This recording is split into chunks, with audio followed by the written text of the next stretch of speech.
Sorotan lain terkait adanya laporan 17 pegawai Komisi Pemberantasan Korupsi KPK terlibat judi online. Pimpinan KPK memastikan hanya 8 orang yang masih berstatus pegawai KPK dan dalam proses tindak lanjut di internal KPK. Sementara 9 orang lainnya tidak lagi berstatus pegawai KPK.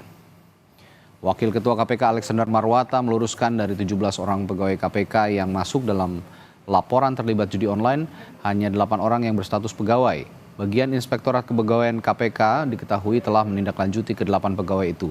Sementara 9 orang lainnya tidak lagi berstatus pegawai KPK atau telah diberhentikan. Sementara terkait besaran transaksi, KPK mengetahui ada 300 kali transaksi dengan nominal sebesar 74 juta rupiah.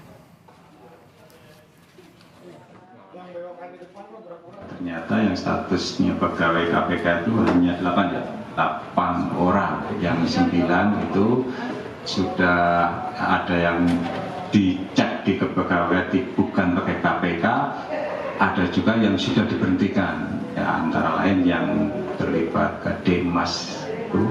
Berapa jumlahnya? Sebenarnya jumlahnya nggak besar, ada yang cuma 100.000, yang paling gede itu 74 juta, itu pun 300 kali transaksinya.